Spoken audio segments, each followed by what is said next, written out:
미식 축구의 모든 것 All About NFL 이제 First and 11 2부 시작하겠습니다. 이제 늘 1부에서 해왔던 것처럼 이 지난주 경기들에 대한 리뷰 그리고 이제 앞으로 있을 다음 주 경기 이 Thursday Night Football 경기에 대한 프리뷰까지 해보도록 하겠는데요. 가장 먼저 살펴볼 경기는 지난주 이 Thursday Night Football 경기였던 캔자스시티 칩스와 덴버 브론코스의 맞대결입니다. 30대 6 캔자스시티 칩스가 승리를 가져갔는데 중간에 이제 마홈스 선수가 부상으로 빠졌음에도 캔자스시티 칩스는 마홈스만의 팀이 아니었다라는 걸 이제 증명했던 그런 경기였어요. 네, 사실 뭐 그렇게 볼 수 있고요.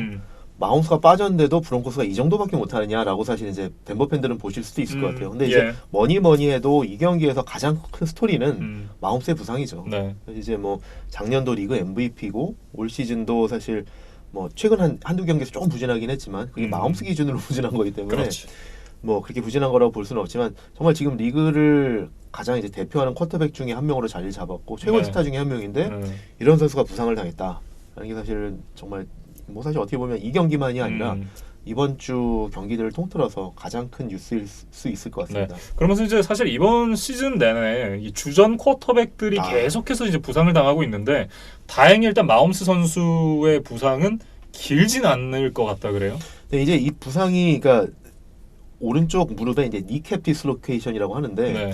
이게 이제 처음 이제 뭐 MRI 찍기 전까지는 3주 결장 뭐 이런 얘기가 나왔어요. 근데 그러다가 MRI 찍어 보니까 몇 주 결장이라는 얘기까지는 확답은 주지는 않는데 최선의 결과가 나왔다라고는 얘기를 하거든요. 그러니까 처음에 예측했던 3주보다는 아마 짧지 않겠느냐라고 예측은 할 수 있겠는데 저는 이런 생각을 합니다.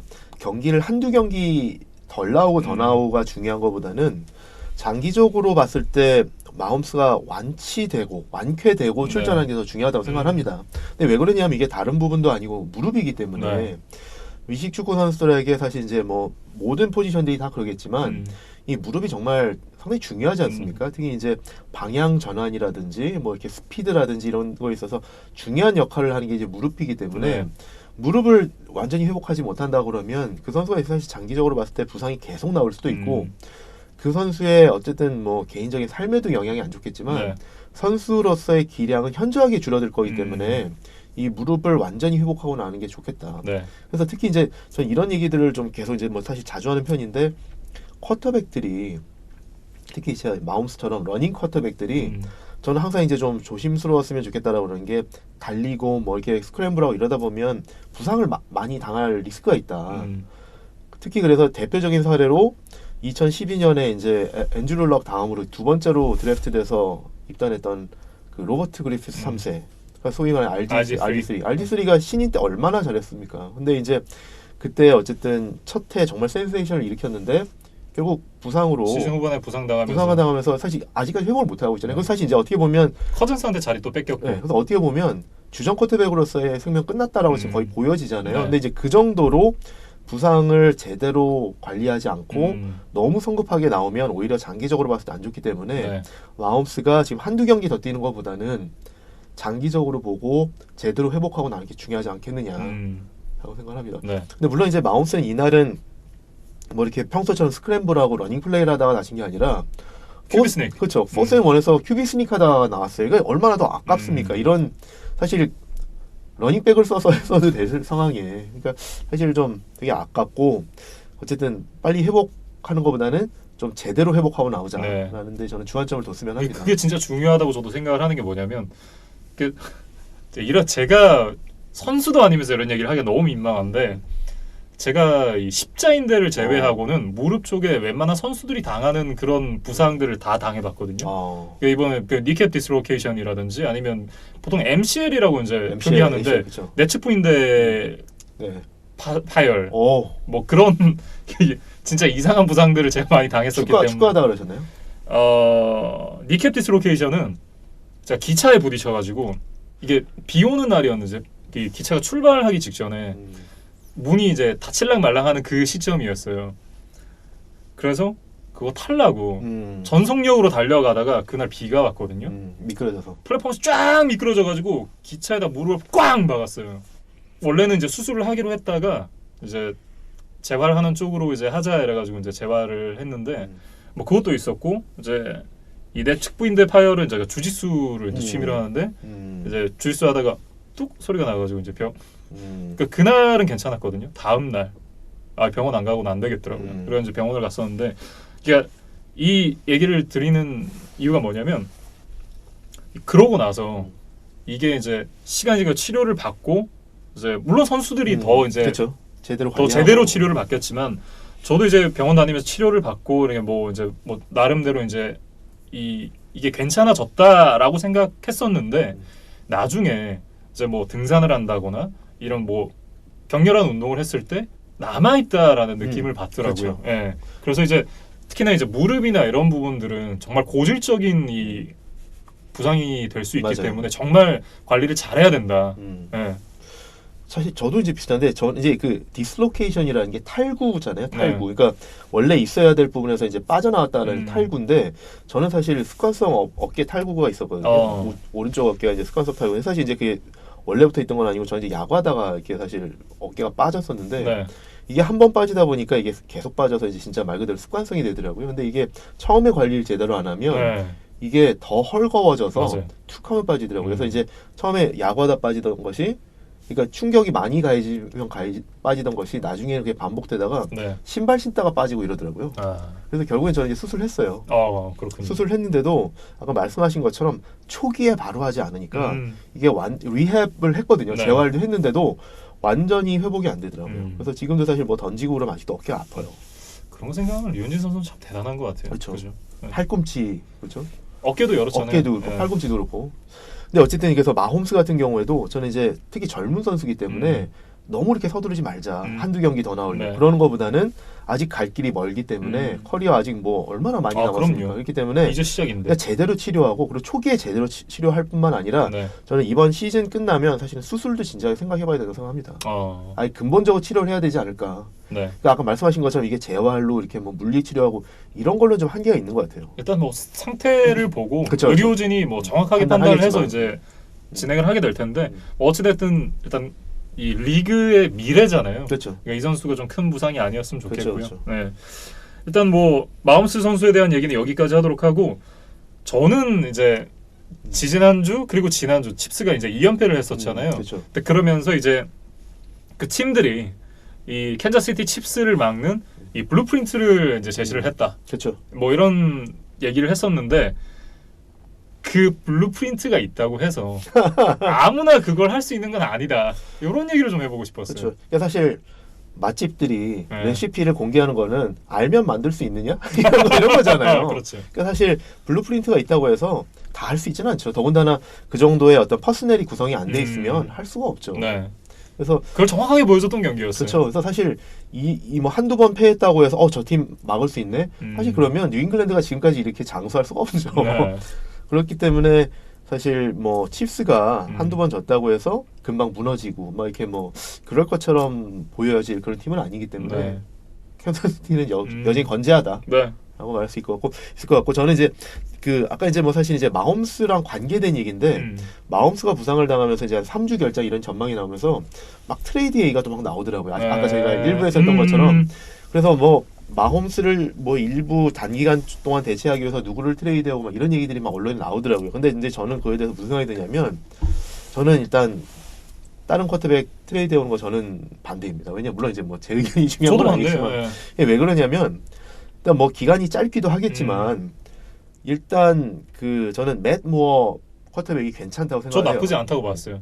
예. 맷 무어가 사실 예전에도 보면 캐롤라이나하고 마이애미에서 사실 주전까지 뛰었던 쿼터백이고 사실 저는 어떻게 보면 테네힐보다 낫다고 생각해요. 아, 마이애미도 있었으니까. 근데 이 선수가 테넬 사실 백업이었잖아요 원래. 그렇죠. 근데 이제 백업으로 뛰더라도 저는 테네힐보다 낫지 않을까라는 생각도 했었거든요. 근데 이 선수가 그 정도로 사실 백업으로 들어와서 사실 야구로 치면 릴리프로 들어오는 거잖아요. 그렇지. 몸이 들 풀린 상태에서 준비가 안 된 상태에서. 근데 상당히 잘해주더라라는 경우가 상당히 많았고 그래서 주전으로도 뛰었었고요. 그리고 또 하나는 진짜 뭐 1년 내내 뛸 것도 아니고 몇 경기 뛰자고 데려오기에는 데려와서 적응하는 데 시간이 더 걸릴 거다. 네. 그보다는 뭐 마홈스만큼 많이 스냅을 하진 않았지만 연습 때 조금씩이라도 스냅을 하면서 그 팀 플레이북을 이해하고 있고 선수들과 조금이라도 손발을 맞춰놓은 맷 무어 체제로 그냥 만약에 임시 방편으로 간다고 하더라도 네. 맷 무어 체제가 날 거다라는 생각을 합니다. 일단 향후 5주간의 일정이 이 캔자스시티 시티 칩스의 이번 시즌 이제 성적과 굉장히 밀접하게 관련돼 있다 이런 생각이 드는데 다음 일정이 일단 그린베이 패커스 그리고 미네소타 바이킹스 그리고 테니스 타이탄스 원정을 가고 그 다음이 이제 멕시코에 가서 LA 램스랑 경기를 치르게 돼요. 상당히 기대됩니다. 네. 작년에 칩스와 슈가웃했던 그 경기잖아요. 네. 근데 그리고 나서 이제 바이위크를 갖게 되는데 이 뭐 사실상 이제 5주라고는 했지만 이제 4경기를 치르게 되거든요. 이 4경기 동안의 성적이 이 마홈스가 없을 때 어떤 그 뭐라고 해야 될까요? 마홈스가 없을 때 어떤 성적을 내느냐에 따라서 플레이오프에 갈 수 있느냐 아니냐가 정해지지 않을까 네. 그런 생각이 좀 들더라고요. 네. 그러니까 마홈스가 사실 그 중에 언제 돌아올지는 모르겠지만, 네. 근데 지금 뭐 사실 이제 뭐 확정되진 않았지만 일부에서는 이번 주 이제 그린베이 경기에도 나올 수 있는 것처럼 말하는 데들도 있더라고요. 근데 이제 모르겠어요. 그렇게까지 서둘러서 나올 필요가 있을지 모르겠으나 네. 리그 홍보 차원에서 너무 좋겠죠. 근데 그렇게까지 할 필요가 있을지 모르겠는데 지금 칩스가 사실 뉴잉글랜드하고의 홈필드 경쟁을 생각해 본다고 하면 이미 멀어졌어요. 그거는 따라잡기가 제가 봤을 때 쉽지 않다고 보고 이게 헤드투헤드 경기가 있긴 하지만 한 번 더 줘야 되는 거죠. 뉴잉글랜드가. 네. 칩스는 전승을 하고. 네. 근데 물론 이제 뉴잉글랜드 페이트리어츠가 전승할 거란 생각을 하진 않는데 지금 캔자스시티 칩스가 마음수가 없는 상태에서 이제 지금 패커스 물이 올라 있는 바이킹스 타이탄스는 또 원정 경기를 가야 되고 그리고 이제 LA 램스랑 또 경기를 치러야 되는데 굉장히 지금 부담스러운 경기들이란 말이에요. 적어도 이제 타이탄스를 제외한다면 세 팀은 그래도 지금 현재 강팀으로 분류가 될 수 있는 팀들인데 그렇죠. 그렇다고 한다면 이 세 경기를 다 이길 것인가? 저는 그것도 아니라고 보거든요. 그렇죠. 다 이기긴 어려울 수 있겠죠. 네, 그렇다고 더군다나 마우스가 빠진다고 네, 그러면. 그렇게 따지면 사실상 뉴잉글랜드 페이트리어츠와 이 홈필드 어드밴티지를 가져가긴 쉽지 않다. 냉정하게. 이거는 팬심 빼고서라도 이건 너무 객관적으로 봐도 그렇잖아요. 근데 어쨌든 캔자스시티 입장에서 뭐 만약에 마운스가 뭐 얼마나 나올지 안 나올지 모르겠지만 다 나온다고 하면 페이트리어스하고 경기가 하나 있기 때문에 그 헤드 투 헤드를 이기면 네, 타이만 되면 사실 타이만 되면 이제 타이 브레이커를 가져가는 거기 그럴 수 때문에 있죠. 뉴잉글랜드보다 한 경기만 더 이기면 되거든요. 나머지 경기에서. 근데 과연 뉴잉글랜드가 지금 상태로 봤을 때 올 네, 시즌에 정규 시즌에 2번 질 거냐. 쉽지 않다고 봐요. 네. 그래서 그게 좀 사실 뭐 쉽지 않을 것 같죠.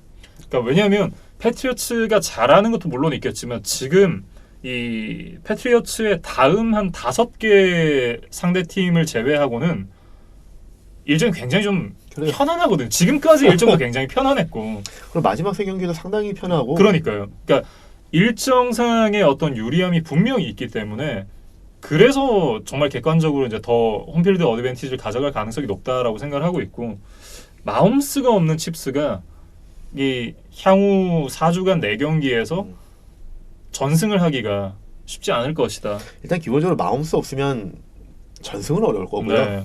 그리고 더군다나 이제 말씀하신 것처럼 상대 팀들도 뭐 패커스라든지 바이킹스라든지 쉽지 않거든요. 그렇게 따지면 마홈스가 정말 이 재활을 잘 하고 나와서 어쨌든 뭐 플레이오프를 간다고 하면 그 정말 완전한 몸 상태로 뉴잉글랜드 페이트리어츠와 경기를 하는 게 오히려 칩스의 승률이 훨씬 더 높지 않나. 네, 나중을 봐서. 네.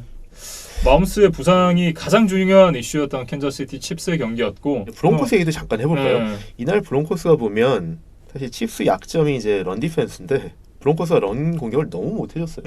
너무 못했고 뭐 사실 런이 안 되는 이유는 필립 린시라는 좋은 러닝백이 있음에도 패스 공격이 워낙 안 되니까 그냥 이제 수비수들이 이제 런에 집중을 하는 거죠. 박스 채우는 거죠. 그렇죠. 그래서 이제 사실 어떻게 보면 이 시즌의 이 경기 전까지 상황을 모르시는 분들이 이 경기를 봤을 때는 야 칩스 런 디펜스 좋네 라고 생각하실 수 있는 상황이었다. 근데 이제 그게 얼마나 사실 그 정도로 이제 브론코스 공격이 안 됐냐라는 얘기죠. 근데 그래서 이날 저는 재밌던 게 하나가 이날 경기 중계를 이제 트로이 에이크만이 했잖아요. 트로이 에이크만이 경기 중에 무슨 말을 했냐면 내가 지금까지 본 공격 중에 최악 중에 하나다. 그리고 뭐라고 얘기했냐면 이게 브론코스 홈 경기였거든요. 네. 이렇게까지 관중이 많이 남아있다라는 게 놀랍다. 이런 얘기를 하더라고요. 그래서 야 진짜 얼마나 못했으면 해설하는 사람이 이런 얘기까지 하느냐 그런 생각이 들더라고요. 네. 그러면서 이제 사실 6대 0으로 앞서 나갔던 이 그렇죠. 덴버였는데 진짜 30연속 실점. 터치다운 다음에 2포인트 컨버전 하지 않았었나요? 그게 실패한 이후에 단 한 점도 못 쌓았어요. 그러면서 이제 보통 이제 현지에서 unanswered 포인트라 그렇죠. 그러잖아요. 네. 30연속 득점을 칩스가 가져가면서 이거는 뭐 사실 그 이후의 경기는 볼 것도 없었다. 재미가 없었어요. 재미가 없었고 얘기해서 뭐가 좀 백앤포스 왔다 갔다 하는 그런 팽팽함이 있어야 재밌는데 그냥 일방적이었어요. 그렇게 기대도 하지도 않았지만 그 이하더라. 근데 사실 그 첫 번째 터치다운을 덴버가 먼저 만들어내서 기대를 좀 했죠. 의외로 그래? 그렇죠. 했는데 그냥 거기까지였다. 그래서 저도 이렇게 저번 주 뭐 예상할 때 업셋에 대한 유혹이 있다고 말씀을 드렸는데 그 터치다운 보면서 할 걸 그랬나? 나중에 뒤로 가서 역시 안 하게 잘했지. 뭐. 역시 아니지. 네. 그랬죠. 네. 어쨌든 이제 칩스는 사실 마홈스가 다라고 생각을 했었는데 물론 타이릭 힐 선수도 있지만 다른 선수들의 어떤 비중은 크지 않다라고 생각했던 게 사실이었잖아요. 그런데 마홈스가 없어도 칩스는 그래도 강팀이었다.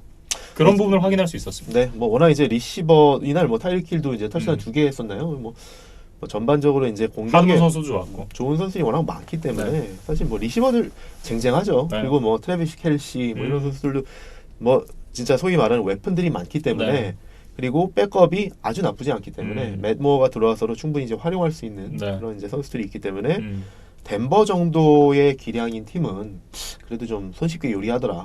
그런 거는 볼 수 있었습니다. 네, 이렇게 이제 칩스와 브론코스에 대한 얘기를 맞춰보도록 하겠고요. 돌핀스와 이제 빌스의 경기 31대 21. 의외로 마이애미 돌핀스가 득점을 굉장히 많이 했어요. 사실 되게 잘했어요. 네. 그리고 해프타임 때까지는 14대 9로 리드를 했고 해프타임 때 리드한 게 올 시즌 처음이에요. 네. 그래서 이제 막판까지 말씀하신 것처럼 한 4쿼터 막판까지 3점 차이로 굉장히 이게 쫓아가면서 아슬아슬하게 이제 승부를 가져갔는데 마지막에 사실 되게 보기 힘든 언사이드 킥 터치다운 리턴을 허용하면서 결국 이제 10점 차로 패했죠. 네, 이 경기에 대해서 한 줄 평을 제가 적어온 게 있어요. 의외로 두 팀 간의 경기력 차이가 얼마 나지 않았다. 그렇죠. 이제 사실 이제 그런 게 있을 거예요. 그러니까 버플로 빌스가 이날 전에 이제 바이였거든요. 그러니까 어떻게 보면 바이의 양면성. 바이가 그 휴식을 취할 수 있게 해준다라는 장점도 있지만 그게 반대로 좀 어떻게 보면 경기 감각, 모멘텀을 잃게 하는 부분도 있거든요. 버플로가 사실 이제 좋은 이제 상승세를 유지하다가 그게 한번 이게 바이로 쫙 끊기기도 했고, 그리고 어떻게 보면 전 이런 생각도 분명히 했을 것 같은데 그동안 이렇게 쭉 열심히 해왔잖아요. 진짜 뭐 뉴잉글랜드하고도 팽팽하게 승부를 해왔고 그러면서 이제 쭉 긴장을 가지고 해왔는데 그 주가 제일 잘했던 것 같아요. 빌스는 16대 10인가 뭐 이렇게 됐잖아요. 그래서 근데 그러고 나면서 이제 긴장을 하고 쭉 왔는데 바이 그리고 다음 주 상대방 마이애미. 그러니까 저는 어느 정도 긴장이 풀리고 좀 나태해지지 않았을까라는 생각도 합니다. 근데 어쨌든 결국에는 그 경기가 좀 팽팽하게 갈 때, 좀 아슬아슬할 때 누가 팀을 구제했냐면 결국엔 수비였거든요, 역시. 그래서 이제 이날도 보면 마지막에 팀을 구해낸 것은 이제 코너백 트레데이비어스 화이트 선수가 막판에 혼자 턴오버 2개를 다 이끌어냈어요. 인터셉트도 하고 펌블 유도도 하고 그러면서 그 이제 막판에 클로저 역할을 해줬죠. 그래서 버플로는 역시 수비로 어쨌든 좀 버티는 팀이다라는 걸 다시 한번 보여줬습니다. 현재까지는 공격보다는 수비가 이제 팀을 이끌고 있다 이렇게 봐야겠어요. 그래서 아까 저희가 이제 뭐 일부에서 가상 트레이드 얘기하면서 뭐 공격을 좀 보완하면 어떻겠느냐라는 얘기도 했는데 버플로가 사실 이제 그 마이애미 같은 팀하고 이제 뭐 정신력의 뭐 그런 얘기도 했지만 그 앞으로 이제 플레이오프를 노리는 팀이고. 그 플레이오프 가서 이제 더 잘하는 팀하고 경쟁하기 위해서는 공격을 좀 더 보완하면 좋을 것 같다라는 생각은 듭니다.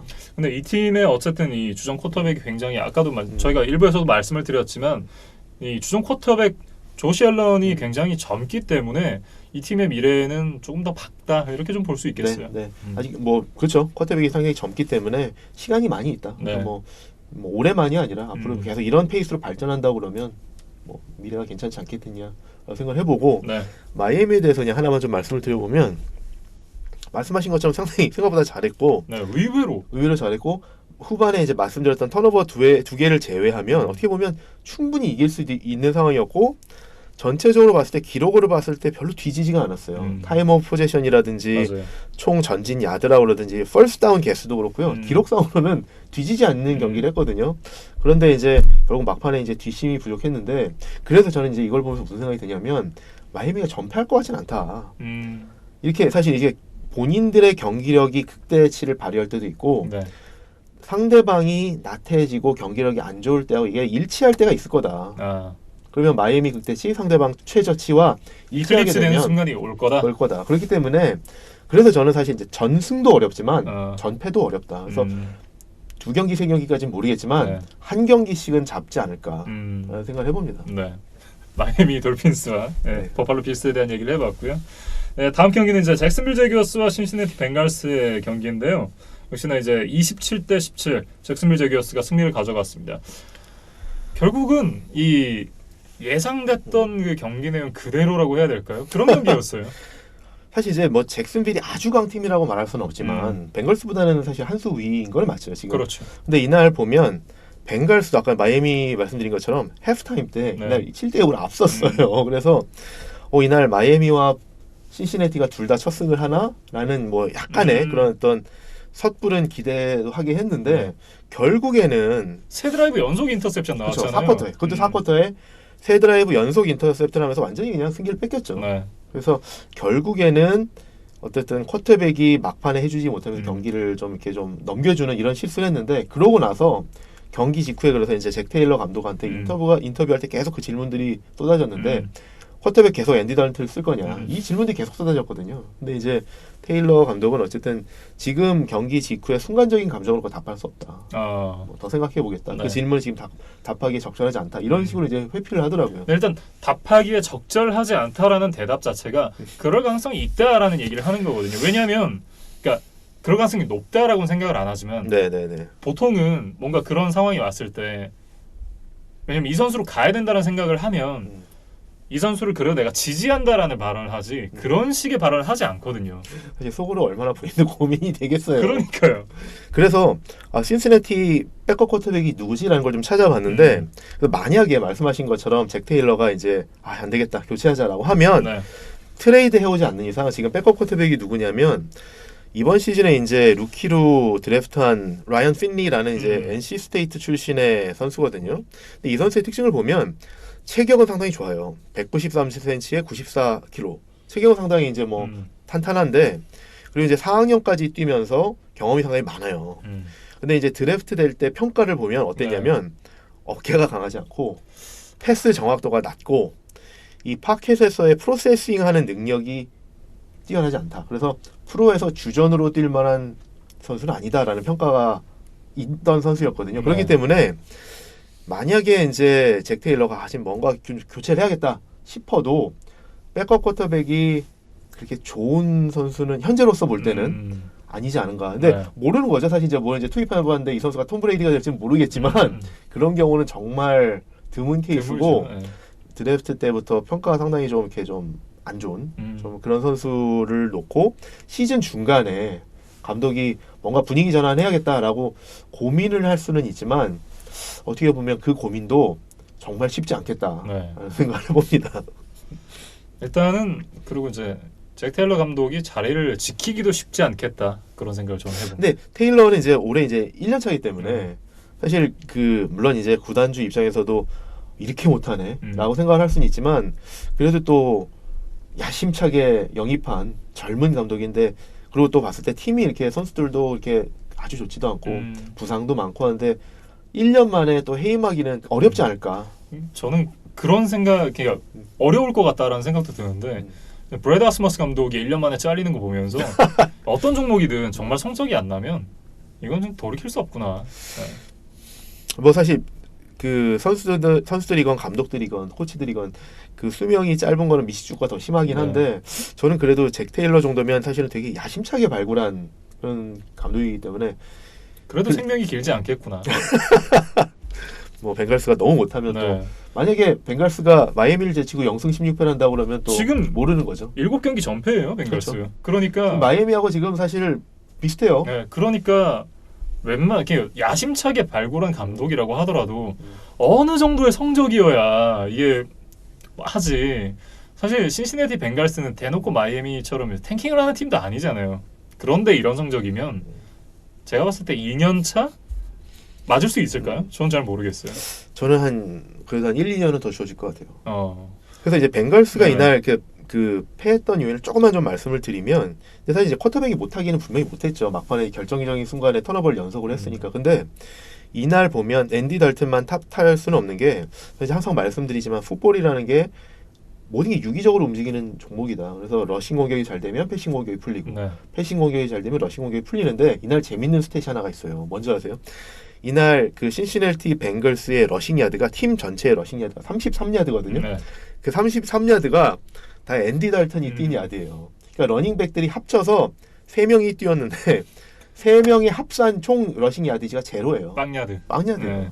그러니까 그 정도로 러싱 공격이 안 됐는데 패싱이 되겠느냐라는 거죠. 그러니까 유기적인 어떤 그런 종목에서 한 어떤 공격 패턴이 완전히 막혀버리면 다른 것들도 한계가 있다라는 부분이 있기 때문에 안 그래도 한계가 있는 쿼터백인데. 그렇죠. 그래서 네. 그런 부분들이 사실 이제 벤걸스는 이게 사실 어떤 하나의 요소가 지금 안 돼서 안 되는 팀은 아니다. 이게 총체적인 난국이다라는 네. 거죠. 그러면서 이제 강력한 전태팀 후보 넘버 중에 2가 됐다. 네. 원인지 투인지 아직 16주 차에 붙어봐야 되지 않을까요? 아 그렇죠. 그때 저희가 이제 했던 얘기가 전패를 하고 싶다고 할 수 있는 게 아니다. 이 두 팀 중에 하나는 무조건 1승을 해야 된다. 담 앞에서 무승부하지 않는 이상. 아무튼 네. 이제 굉장히 좀 흥미진진한 대결이 좀 16주 차에 기다리고 있습니다.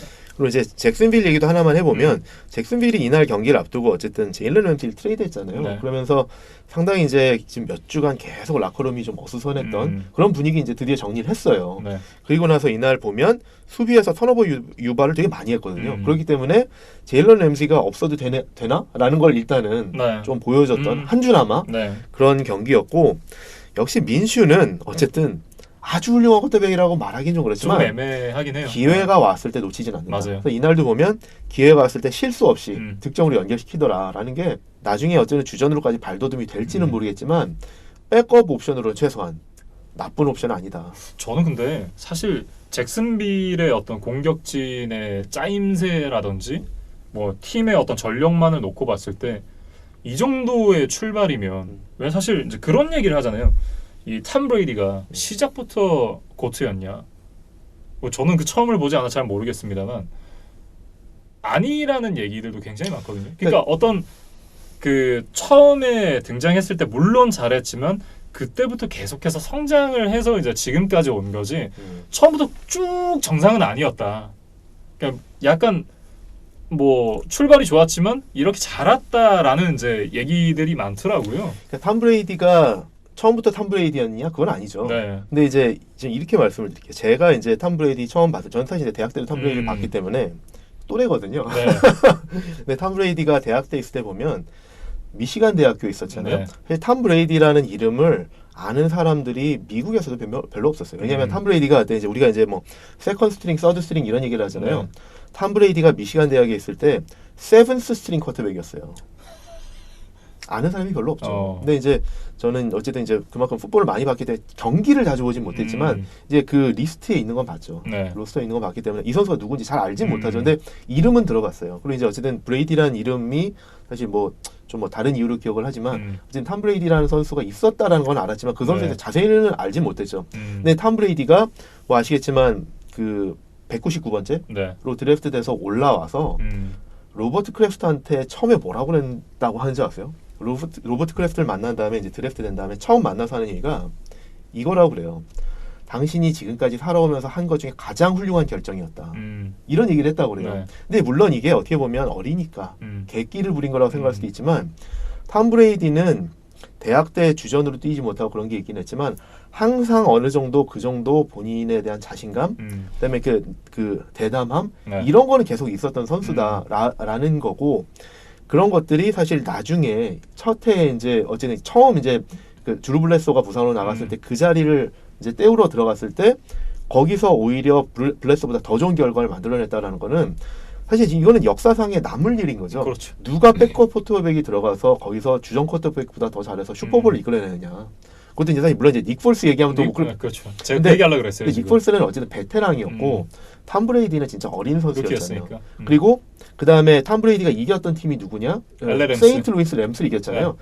세인트 루이스 그렇죠. 램스. 당신은 세인트 루이스. 근데 세인트 루이스 램스가 그때 어느 팀이었냐면 역대급 쇼 온 더 터프. 그런 팀이었는데 그런 팀을 상대로 역대급 진짜 업셋을 만들어낸 거거든요. 그것도 정기 리그가 아니라 슈퍼볼에서. 네. 근데 그런 걸 보면 정말 이건 아무나 할 수 있는 건 아니라는 거죠. 이게 실력도 실력이지만 그 무대에 서서 그렇게 할 수 있다는 그 어떤 담대함, 쫄지 않고 그렇게 한다는 건 정말 대단한 거고요.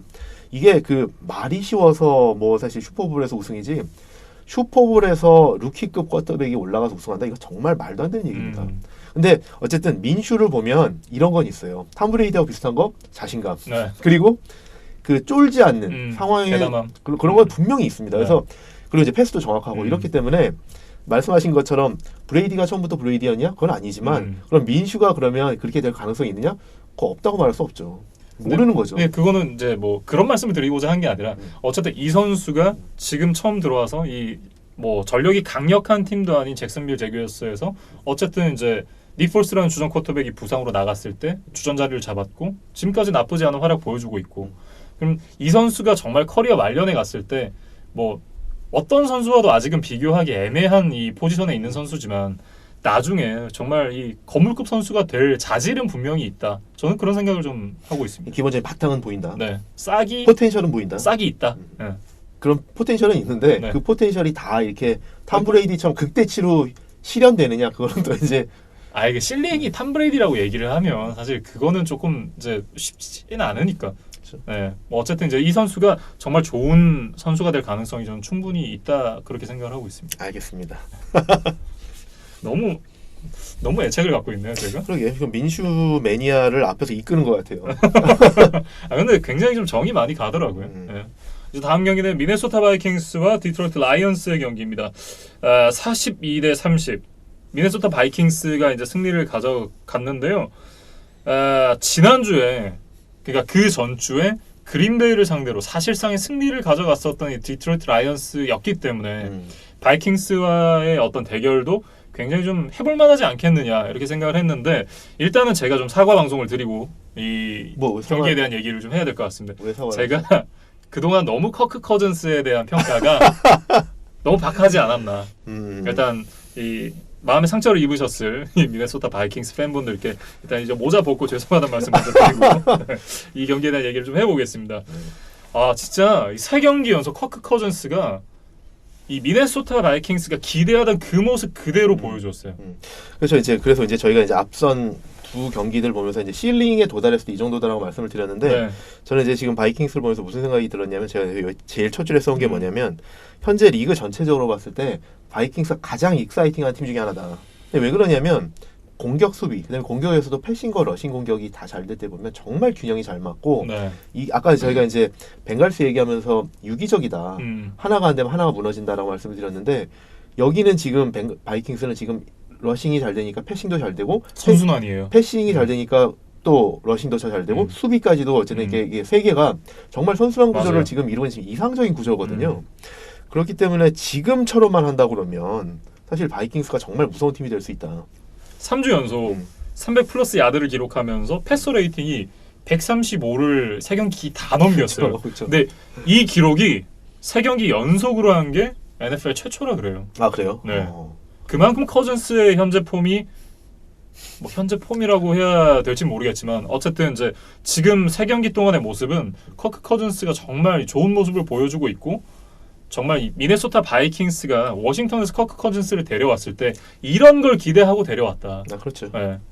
어떻게 보면 이제 바이킹스에서는 미싱 피스다라고 생각하고 데려왔겠죠. 그래서 거금을 주고 데려왔는데 초반에 이제 좀 이렇게 중요한 상황에 실수를 하면서 좀 실망시켰던 것들이 지금은 중요한 상황에서 실수가 아니라 결정적인 플레이들을 만들어내거든요. 그러니까 이날도 보면 사실 결정적인 순간에 계속 중요한 플레이를 만들어주고 커즌스가 계속 퍼스트다운을 갱신해가면서 공을 뺏기질 않았다. 심지어 중간에 애덤 틸런 선수가 부상으로 나갔잖아요. 1쿼터에 햄스트링 부상으로 나갔는데도 그렇다고 해서 뭐 웨펀이 하나 줄었다고 해서 당황하지 않고 오히려 그 스테판 딕스 외에 타이드엔드들 카일 루돌프나 얼브 스미스를 통해서 정말 다양한 공격을 잘하더라고요. 그래서 이런 부분들을 보면 기본적으로 어쨌든 바이킹스에 좋은 선수들이 많이 있지만 컬크 커슨스가 이제 그 선수들과 손발이 맞아간다. 그런 게 상당히 좀 다른 팀들로 봤을 때 이제 좀 무서운 거죠. 그리고 사실 이제 시즌 이 프리뷰를 준비를 하면서 이 선수 때문에 이제 게리 쿠비악을 데리고 왔다라는 얘기를 해주셨는데 그 부분이 이제 경기력으로 좀 드러나고 있는 것이 아닌가. 그렇죠. 근데 이제 그게 아까 말씀드린 것처럼 그게 선순환의 힘인 게 그 델빈 쿡이라는 러닝백이 워낙 러싱 공격을 잘해주니까 네. 상대 수비수들이 그 러싱 공격에 대한 리스펙트를 할 수밖에 없거든요. 그러니까 이제 뭐 박스에 8명을 채우기도 하고 뭐 8명은 아니더라도 계속 러싱 공격에 집중하게 되고 그런데 그거를 이용해서 그 러싱 공격을 페이크하면서 플레이 액션을 한다? 그럼 이제 리시버들이 열리는 거죠. 그러면서 이제 정말 이 NFC의 강력한 우승 후보 중 하나로 등극했습니다. 그렇죠. 사실 지금 바이킹스가 이런 페이스대로만 이 전력으로만 한다 그러면 사실 뭐 NFC에서 지금 어느 팀하고 겨뤄도 사실 해볼만 할 것 같다라는 생각이 듭니다. 네. 그래서 컬 커슨스가 이제 뭐 아마도 김민준 아나운서한테 You like that 한번 하지 않을까. 일단은 다시 한번 미네소타 바이킹스 팬분들께 죄송하다는 말씀 드려야 될 것 같습니다. 네, 그럼 라이온스 얘기를 좀 해보면 네. 라이온스는 사실은 이 경기도 못했다고 할 수 없어요. 잘했어요. 근데 사실 이제 중반까지는 계속 이제 스코어 이렇게 터치다운 나면 또 터치다운을 응수하고 했는데 아쉬운 거는 이 경기도 어쨌든 결국에 놓쳤기 때문에 초반에 이제 2승 1무였나요? 2승 1무로 이제 나름 무패로 출발을 했는데 그 세 경기를 강팀들을 상대하면서 다 이길 정도로 따라가다가 결국 세 경기를 다 놓쳤거든요. 네. 그러니까 그러면서 3연패를 하게 되면서 지금 이제 지구 최하위죠 아마. 그래서 이제 최하위로 처지긴 했는데 참 라이온스를 보면 이런 게 아쉽다는 거죠. 그러니까 제가 저번 주에도 말씀드렸지만 굿팀에서 그레이팀으로 가려고 그러면 진짜 뒷심이 있어야 되는데 네. 그런 부분들이 너무 아쉽다. 그래서 어쨌든 계속 경기는 거의 후반까지 대등하게 가다가 막판에 그 고비를 못 넘더라라는 부분이 참 아쉽습니다. 이 경기를 지면서 그리고 이제 지난주에 그린베이를 상대로 당했던 이 패배가 더욱더 뼈아프게 느껴지는 그쵸. 그런 느낌이었어요. 네. 지금 라이온스 정도의 성적과 전력을 가지고 있으면서 지구 최하위다? 그러니까 지금 이 지구가 보면 NFC 그 북부 지구가 보면 어떻게 보면 저 이제 그래서 한번 생각을 해봤거든요. 죽음의 조에 가깝지 않나? 지금 제일 최강이지 않은가. 물론 이제 NFC 웨스트도 지금 센데 거긴 그래도 카디널스가 있거든요. 한 팀이 좀 처지긴 하고 샌프란, 시애틀, LA 램스가 이제 세 팀이 경쟁하는 구도인데 여기는 사실 이제 네 팀이 다 어쨌든 어느 정도 실력이 되는 것 같고 지금 다 고만고만하게 전력을 갖추고 있다. 그래서 지금 탑 투 바텀, 그러니까 1위에부터 그 꼴찌까지의 가장 전력이 강한 지구가 지금 NFC 북부 지구가 아닌가 싶습니다. 근데 그래서 이 지구가 옛날부터 전통적으로 별명이 뭐였냐 그러면 이제 영어 표현으로 블랙 앤 블루 디비전이거든요. 그러니까 블랙 앤 블루가 이제 멍이라는 뜻이라서 서로 하도 치고받고 싸워서 이제 멍이 드는 디비전이다라는 별명이 예전부터 있었는데 올해 딱 그런 모습으로 지금 가고 있어요. 그래서 상당히 지금 어쨌든 재미있고 치열한 경쟁이 펼쳐지는 지구다라고 말씀드리겠습니다. 네. 그리고 이제 매튜 스태포드가 이 경기에서 이 364 패싱 야드를 기록했는데 그 야드로 이제 4만 야드를 돌파를 했어요. 개인 통산 4만 야드를 돌파를 했는데 NFL 최초로 150경기 미만의 4만 야드를 돌파한 선수가 됐습니다. 가장 빨리 4만 야드를 그렇죠. 돌파한 거죠. 예. 커쇼 친구 스태포드도 좋은 선수임은 분명하다. 아, 그렇죠. 예. 그리고 스태포드가 어쨌든 그 드래프트에서 전체 1순위로 뽑혔던 선수잖아요. 네. 그러니까 뭐 사실 충분히 잠재력이 있었던 선수고 다만 지금 프로에 와서 계속 어쨌든 팀이 부진하면서 그 정도 실력을 갖춘 다른 쿼터백들만큼 주목을 못 받고 있다는 게 오히려 더 아쉬운 거죠. 네. 미네소타 바이킹스가 점점 더 완전체로 거듭나고 있다. 이렇게 좀 말씀을 드리면서 이 경기를 정리를 해보겠습니다. 이제 다음으로 이어갈 경기는 오클랜드 레이더스와 이 그린베이 패커스의 경기인데요. 이 경기는 이제 42대 24 그린베이 패커스가 승리를 가져갔습니다. 사실 이 경기에서 좀 제가 좀 눈길이 갔었던 건 일부에서 잠깐 말씀을 드렸었지만 이 다반테 애덤스가 없는 상태에서의 이 그린베이 패커스 결국 이제 애런 로저 선수가 이 여러 리시버들을 잘 활용했을 때 그린베이가 어떤 공격력을 보여줄 수 있는지 그걸 정확하게 보여줬던 그런 경기였어요. 그렇죠. 사실 이제 에런 로저스하고 손발이 맞는 리시버들이 이렇게 많지 않은 상황에서 골고루 잘 활용해서 공격을 펼쳤을 때 어떤 극대치의 모습을 잘 보여줬고요. 전 그래서 이 경기를 보면서 무슨 생각을 했었냐면 에런 로저스 진짜 아직도 최고다라는 생각을 여러 번 했는데 그런 이제 어떤 상황을 만들어냈다는 게 일단 말씀하신 것처럼 스타 리시버가 딱히 없어요. 근데 그런 상황에서 이런 플레이를 한다. 그래서 뭐 42점이라고 그랬나요? 이런 점수를 만들어낸다는 게 대단하고 사실 그러면서 이제 제가 적어왔던 거는 개인 기량만 놓고 보면 쿼터백 중 역대 최고라고 꼽히는 이제 에런 로저스인데 그런 평가들이 많잖아요, 그렇죠, 사실. 예. 근데 그걸 정확하게 보여줬던 경기였다. 맞습니다. 그러니까 그게 어쨌든 이제 그 쿼터백 포지션에서 가질 수 있는, 이게 보여줄 수 있는 여러 가지의 어떤 그 역량들을 적절히 다 보여줬다고 생각이 되는데 일단 첫 번째로는 파켓에서의 프레젠스. 그러니까 정말 그 에런 로저스는 제가 이런 표현해도 될지 모르겠는데 얄밉도록 영리합니다. 아, 그래서 진짜. 뭐 이 경기 승리 나오진 않았지만 사실 저는 이따 사실 이제 카일러 머리 얘기하면서 얘기를 할 건데 정말 수비수가 뭐 하나 실수하면 그걸 놓치지 않고 이용해 먹는 쿼터백. 프리플레이 때. 그러니까 프리플레이에 네. 대해서 그 에런 로저스한테 뭐 하나 걸리면 여지 없어요. 네. 그럼 바로 그냥 빅플레이예요. 진짜. 옵사이드는 오케이? 옵사이드 그다음에 아니면 수비 이제 교체하려고 네. 나갈 사이드라인 나가면 바로 스냅해 버려서 네, 투에스맨 언더필드. 맞아요. 그러니까 이런 것들을 보면 상대방이 정말 얄미울 정도로 네. 그 스마트하고 영리하다라는 거고. 운영은 진짜. 네. 그리고 이제 파켓에서도 이게 있는 것 같아요. 그러니까 어떻게 보면 이제 뭐 식스센스라고 그래야 될까요? 그러니까 파켓에서 이렇게 사실 이제 쿼터백이 가지고 있어야 되는 기본적인 어쨌든 자질이 파켓이 무너지더라도 무조건 눈엔 다운필드가 있어야 되거든요. 네. 이게 사실 이제 용감해야 되는 거죠. 이게 그렇죠. 언제 색을 당하고 히트를 당할지 모르는데 그런데도 그거를 어쨌든 느끼면서도 눈은 다운필드에 가 있어야 되는데 에런 로저스가 다른 쿼터백 대비 잘하는 게 뭐냐? 그게 이제 그래서 식스센스다 이렇게 말씀을 드리는데 파켓이 무너질 타이밍을 정말 잘 읽어내고 조금이라도 무너지면 물론 이제 눈은 다운필드에 가 있지만 정말 잘 피해간다. 대충 이때쯤이면 태클 들어오겠지 해가지고 싹 피해서 나가는 그 동작 있잖아요. 그리고 이제 사실 보고 피하는 것도 많고요.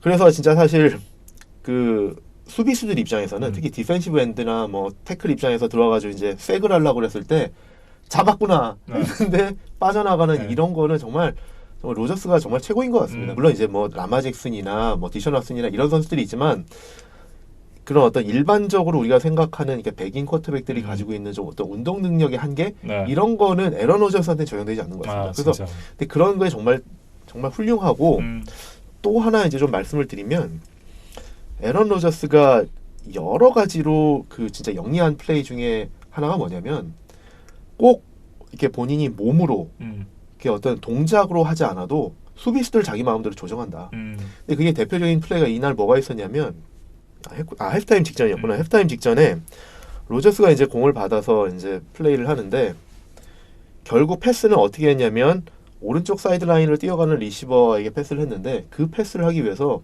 눈으로 계속 세이프티를 왼쪽에 묶어놨어요. 그렇죠. 이렇게. 네. 근데 그거를 사실은 그게 리스크가 있는 게 뭐냐면 그 리시버하고 타이밍이 안 맞을 리스크도 있고 그게 어떻게 보면 패스러시가 들어오면 놓칠 그런 위험도 있는데 어쨌든 본인이 계속 눈으로 왼쪽에 세이프티를 묶어놓는 거예요. 그래서 이제 세이프티가 이 코너백을 도와서 이제 더블 커버리지가 들어가지 못하게끔 막아놓고 충분히 이제 묶어놓은 다음에 이제 오른쪽으로 사이드라인 쪽으로 패스해서 터치다운 만드는 정말 그런 플레이를 보면 본인이 수비를 본인이 조정한다.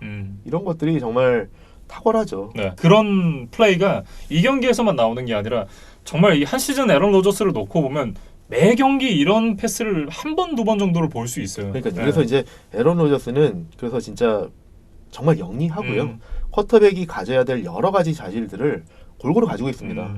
뭐 좀 부족한 부분도 물론 이제 뭐 리더십이라든지 이런 부분에 대해서 얘기가 나오긴 하지만 그 외에 어쨌든 그 본인이 보여줄 수 있는 쿼터백으로서의 다양한 자질들은 정말 골고루 잘 보여주는 쿼터백입니다. 한 가지 확실한 건 이 선수가 현 시점에서 리그 최고의 배드에스다. 그렇죠. 진짜로. 뭐 저는 이제 사실은 뭐 물론 이제 한 재작년까지만 해도 그런데 지금은 약간 이제 넘어섰다고 말하기 좀 그렇지만 동급이지 않을까라고 생각하는 게 저는 이제 패트릭 마홈스예요. 브레이디는 또 사실 좀 카테고리가 다르기 때문에 그렇죠. 그런 타입은 같은 아니죠. 아닌데 저는 사실 마홈스가 지금 부상당해서 좀 그렇지만 부상 당하기 전까지 보여줬던 뭐 2년이 좀 안 됐지만 그동안 마홈스가 보여줬던 어떤 그런 자질, 역량 이런 걸 보면 진짜 그 젊었을 때 그 에런 로저스를 보는 것 같은 생각을 되게 많이 하거든요. 그리고 이제 마홈스는 아직도 이제 또 근데 어리기 두 선수도 때문에 이제 아니 그러니까 뭔가 스타일이나 이런 건 좀 뭐 비슷하고 이런 게 있지만 두 선수가 주는 느낌은 좀 굉장히 다르지 않나요? 아니요, 저는 에런 로저스하고 저는 사실 이제 작년에 사실 이제 중계하면서도 몇 번 이런 말씀을 드렸었는데 마홈스를 보면 상당히 저는 에런 로저스하고 비슷하다는 생각을 많이 했어요. 그리고 이제 사실 경기 스타일도 좀 비슷하다고 생각을 하지만 이제 언올서닥스라고 이제 표현하는데 아주 이게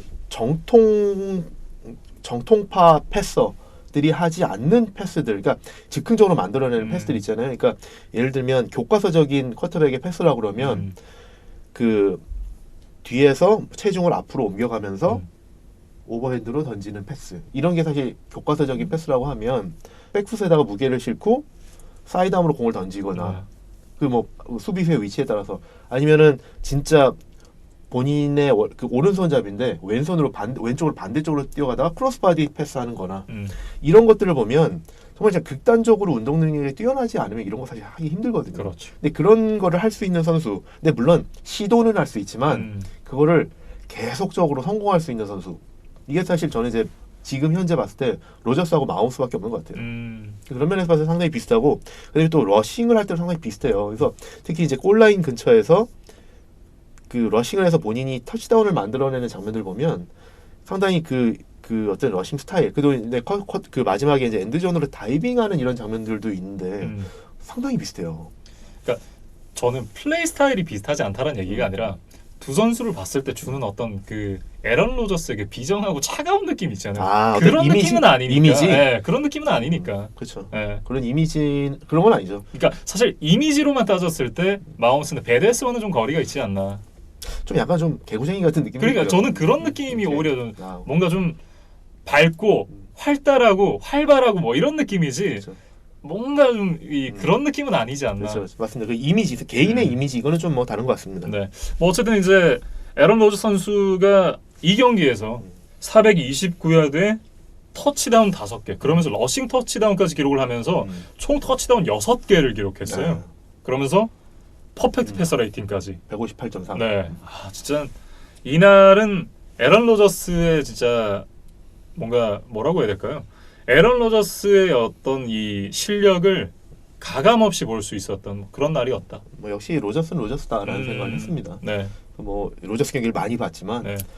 그리고 사실 뭐 기록이 퍼펙트해서 그렇지 저는 이거보다 더 놀란 경기들도 많이 봤었는데 어쨌든 이날도 사실 정말 잘한다라고 네. 뭐 다시 한번 느꼈던 경기였습니다. 기억에 남는 그런 뭐 그 굳이 말하고 일격을 맞았던 뭐 굳이 말하고 싶지는 않고요. 여러 번 있기 때문에 굳이 말하고 싶지는 않고요. 아마 뭐 많이 보셨을 거예요. 네. 뭐 이렇게 로저스가 잘한다 이런 네. 경기. 근데 진짜 어쨌든 저는 제일 기억에 남는 플레이는 사실 라저스 투 라저스거든요. 헤일 메리 디트로이트 상대로 네. 저만이 아니라 사실 NFL에서 오늘 미국 스포츠계에서 이런 비유를 많이 해요. 에런 로저스가 사실 NFL에서 고트라고는 지금 탐 브레이디잖아요. 그렇죠. 근데 운동 능력만 보면 에런 로저스가 위잖아요. 네. 그러니까 이런 표현을 많이 하거든요. 탐 브레이디는 greatest quarterback of all time이고 그 에런 로저스는 best quarterback of all time이다 이런 표현을 해요. 그러니까 사실 뭐 사실 말장난일 네. 수도 있는데 어쨌든 많이 우승했으니까 great하고 정말 이제 운동 능력이 뛰어나고 잘하니까 그냥 베스트라는 표현을 하는데 그래서 이게 사실 NBA에서도 이런 비슷한 비유를 하거든요. 마이클 조단이 고트고 greatest 플레이어고 지금 이제 현역에서 지금 잘하고 있는 르브론 제임스를 그보다 더 운동 능력이 뛰어난 뭐 더 운동 능력은 더 뛰어넘는 선수다라고 비교를 많이 하거든요. 약간 그래서 관계가 좀 그 르브론과 마이클 조단의 관계가 그 에런 로저스와 탐 브레이디의 관계가 약간 좀 비슷한. 그러면서 이제 에런 로저스가 개인 통산 350번째 터치다운까지 이제 기록을 하게 됐습니다. 정말 에런 로저스로서는 여러 가지 좀 기억에 많이 남을 만한 그런 날이었겠네요. 네, 그런 것 같습니다. 그리고 이제 레이더스 얘기도 좀 해보면 저는 이날 보면서 자시 제이콥스 정말 잘한다라는 생각을 했어요. 그러니까 물론 이제 그린베이에서 에런 로저스라 그러면 사실 그 오클랜드를 보면서는 자시 제이콥스 진짜 괜찮다라는 생각을 많이 했어요. 특히 이제 첫 드라이브에서 보면 이 자시 제이콥스가 정말 폭발적인 순발력 그리고 방향 전환 능력 이런 걸 정말 엄청난 플레이를 만들어냈었거든요.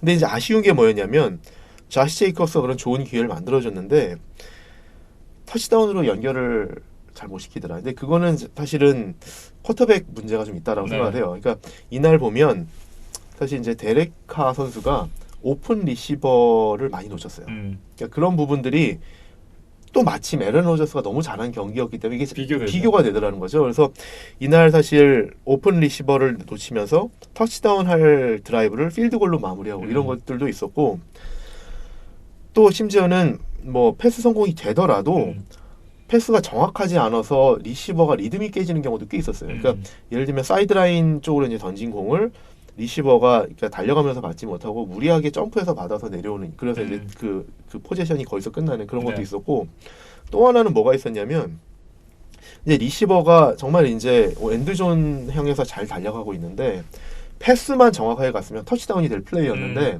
패스가 정확하지 않아서 리시버가 돌아가다가 방향을 전환해서 백숄더 캐치로 받았거든요. 이제 그러면서 사실 달려가던 모멘텀이 깨지면서 수비수한테 잡혔죠.